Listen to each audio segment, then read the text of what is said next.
Bienvenida a esta nueva lección magistral en la que vamos a analizar la instrucción penal. La instrucción penal es una de las fases en las que se descompone el juicio penal, el proceso penal, y la instrucción es ese conjunto de actuaciones jurisdiccionales, y vamos adelantando, que están encaminadas a preparar el juicio según recoge el artículo 299 de la Ley de Enjuiciamiento Criminal. Tened en cuenta que desde la concepción del proceso penal, que está regido por el principio acusatorio, es decir, que es necesario que exista una acusación y que esa acusación sea congruente con lo que se investiga, esa fase de instrucción es la que permite precisamente esa conectación entre la acusación y el principio de congruencia. ¿Por qué? Porque esa instrucción es donde el juez se hace eco de la noticia criminis y luego realiza, como decía, ese conjunto de actuaciones en la que, por una parte, se averigua o se constata si se cometió el delito o no se cometió, cuál puede ser su autor y su grado de culpabilidad o su grado de participación, por una parte, y por otra parte se prepara en su conjunto el juicio oral, ¿vale? Una tercera finalidad de esa fase de instrucción sería asegurar y prevenir, en su caso, el juicio oral. Tened en cuenta que desde que se tiene conocimiento, normalmente por la policía judicial, de un hecho presuntamente delictivo, hasta que efectivamente se abre juicio oral, puede pasar mucho tiempo. Por lo tanto, de lo que se trata es, como decía, de asegurar que el presunto responsable de esos hechos delictivos no interviene en el objeto del proceso, eliminando pruebas o sustrayendo material, etc. En cuanto a la naturaleza jurídica, existen dos posibles concepciones de la naturaleza jurídica de la instrucción penal. Una parte de la doctrina, minoritaria hoy, sostiene que se trata de una actividad administrativa, porque en ella intervienen fundamentalmente órganos administrativos, la Policía Judicial o incluso la Fiscalía. También porque de ella, de la instrucción penal, se devienen resoluciones revocables. Sin embargo, la mayor parte de la doctrina, y así lo creemos nosotros, considera que la instrucción penal tiene un carácter procesal. Es una actividad jurisdiccional porque en ella el juez de instrucción lo que hace es actividad netamente jurisdiccional, es decir, enjuiciamiento. ¿Y dónde se ve? Se ve en determinadas cuestiones. Por ejemplo, el auto de procesamiento o el auto de imputación son actividad netamente jurisdiccional. También se ve, por ejemplo, en que el juez de instrucción puede, en su caso, resolver determinados recursos. Ahí la resolución de recursos entra dentro del concepto de potestad jurisdiccional. Bien, esta fase de instrucción se rige fundamentalmente por los principios de escritura y secreto, lo cual se opone al principio general de oralidad que rige el proceso penal en general. ¿Por qué? Pues como os decía, porque en realidad el proceso penal se subdivide en dos fases: la fase de instrucción, la fase de enjuiciamiento. El enjuiciamiento es netamente oral, artículo 125 de la Constitución, pero esta primera fase de instrucción, que es bastante sui generis, sí se rige fundamentalmente por el principio de escritura y también por el principio de secreto, ¿vale? En efecto, la investigación debe de ser secreta para la sociedad. De hecho, la ley prevé sanciones económicas para el caso de que los abogados y los procuradores que conozcan en el ejercicio de sus funciones partes del proceso las divulguen, multas que van desde los 500 hasta los 10.000 euros, y también sanciones penales para aquellos funcionarios, jueces, policías, Ministerio Fiscal, que intervengan y que por razones que ajenas a la instrucción penal desvelen a la sociedad lo que se ventila en esta fase procesal. Y sin embargo tiene que ser pública para las partes, especialmente la fundamentación jurídica, la fundamentación de derecho que lleva al juez de instrucción a tomar las determinaciones, la apertura del auto de procesamiento o el auto de imputación, en su caso, que pone fin a la fase de instrucción, ¿vale? Es pública para las partes, salvo que se declare el secreto de sumario. Ese secreto de sumario, que es muy famoso en la televisión, en las noticias, se declara mediante auto del juez de instrucción y se declara porque considera que existe un cierto riesgo para la investigación, que puede poner en peligro, como decía, por ejemplo, puede alertar a una de las partes y que esta parte, durante esa fase de instrucción, destruya o ponga en terceros países parte del objeto del proceso, del cuerpo del delito que se está investigando. Ese secreto de sumario en principio dura un mes, si bien es prorrogable mediante otro auto del propio juez, ¿vale? La fase de instrucción es diferente en función de la tipología de proceso penal que sigamos. El proceso ordinario, que es el general, que es para los delitos de más de 9 años, los más graves, tiene un sumario completo. Después tenemos un procedimiento abreviado, que es para los delitos menos graves, que llevan aparejada prisión de menos de 9 años. En este caso estaríamos hablando de unas diligencias previas que tienen determinadas especialidades que es un enjuiciamiento o un sumario más breve y más rápido, ¿no? Y por último, determinados procedimientos, como el procedimiento de enjuiciamiento rápido, el nuevo juicio por delito leve, que precisamente por la rapidez y tal, y normalmente por la facilidad del objeto del proceso penal, no precisan de esta fase de instrucción y directamente, conocida la noticia criminis por el juez que va a conocer del proceso, se abre lo que sería el juicio oral, ¿no? La otra fase. En cuanto a las normas generales de la instrucción penal, evidentemente cada delito debe de dar lugar a un sumario con un objeto diferenciado, salvo en aquellos delitos conexos que se pueden acumular e instruir en un solo proceso, pero es necesario que exista y se declare judicialmente esa conexión judicial, ¿vale? La instrucción debe formarse ante el letrado de la Administración de Justicia, que, como sabréis, es el encargado de dar la fe pública judicial. Las actuaciones sumariales, normalmente, la regla general, quiero decir, que es que se desarrollan en la sede del juzgado de instrucción. Ahora bien, existen determinadas actuaciones dentro de esta fase de instrucción, que de hecho son bastantes, que solo pueden realizarse fuera del juzgado. Por ejemplo, el reconocimiento judicial de determinadas, por ejemplo, de un alijo que está secuestrado en determinados sitios. También hay que tener en cuenta la rapidez del procedimiento. Por ello, en materia penal, y dado que el bien jurídico protegido, la libertad es muy importante, son hábiles todos los días y todas las horas del año, ¿vale? De ahí que el juez de instrucción siempre haya de estar uno de guardia, ¿vale?, en el juzgado. Las diligencias sumariales, como decíamos antes, son secretas para la sociedad, secretas para terceros. Existen determinados procesos, estoy pensando en procesos penales privados, en que sí que sí que existen ciertas excepciones, pero con carácter general son secretas. Y el juez instructor debe de recoger en la instrucción, en el sumario que monte para luego enviar al juzgado de lo penal, debe de recoger todo lo que dé lugar a la investigación, tanto el adverso como lo favorable. También el juez de instrucción, en caso de que interrogue o se entreviste con las partes, debe de instruir, en especial al investigado, en todos sus derechos, si no está ya asistido por un defensor.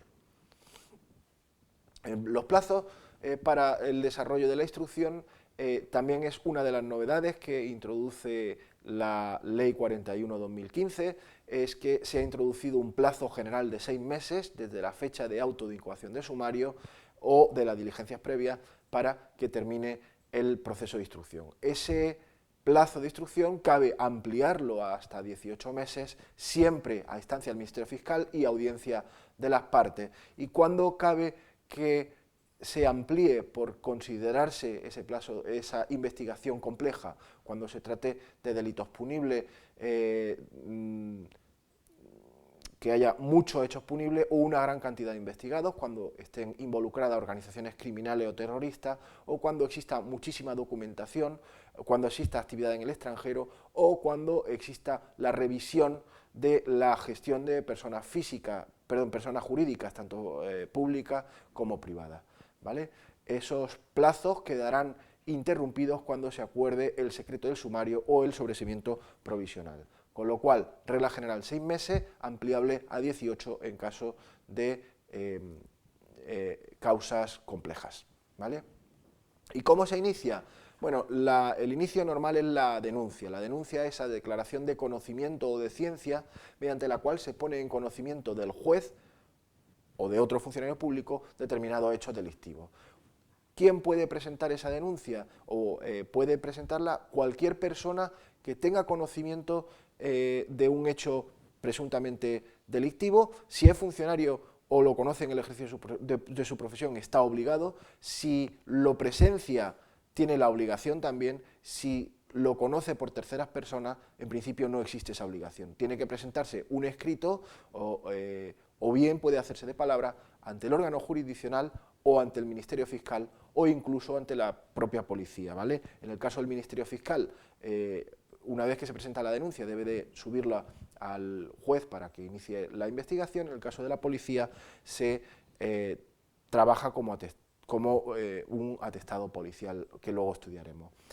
Hay que tener en cuenta que la denuncia solamente es la puesta en conocimiento de un hecho a la policía, sin ser parte en el proceso.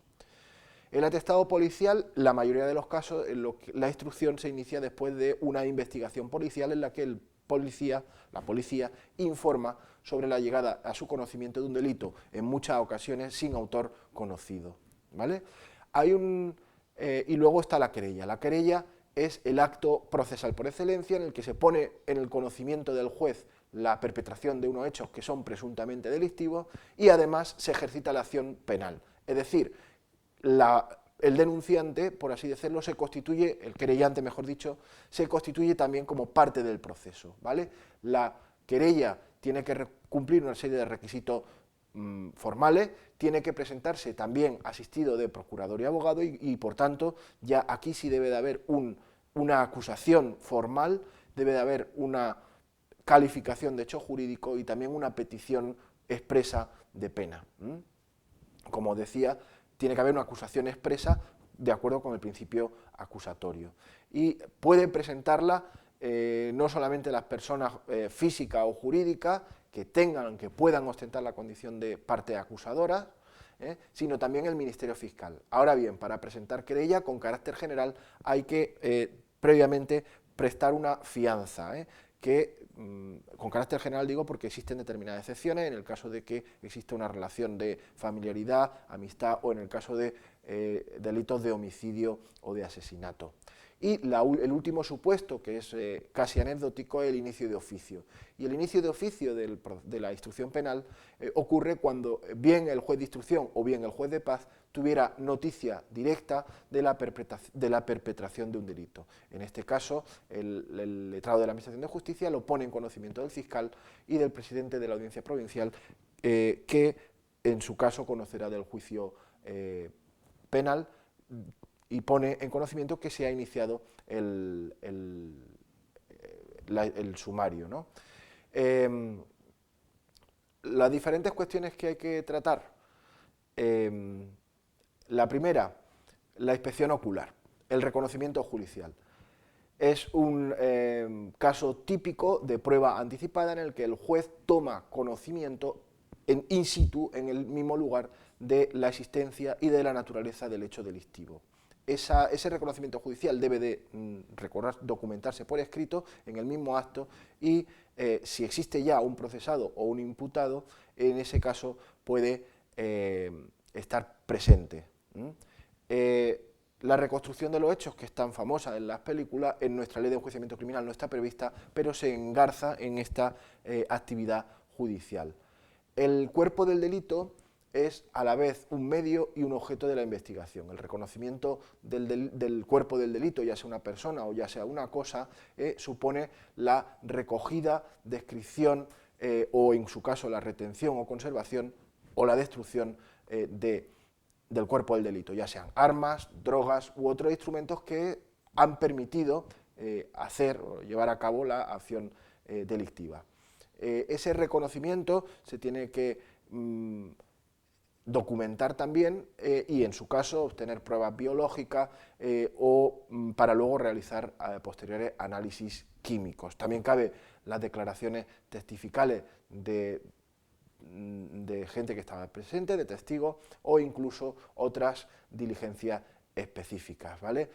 Las diligencias de reconocimiento determinan a quién se atribuye la participación en hechos y quién merece la condición de investigado a los efectos del auto de imputación, ¿vale?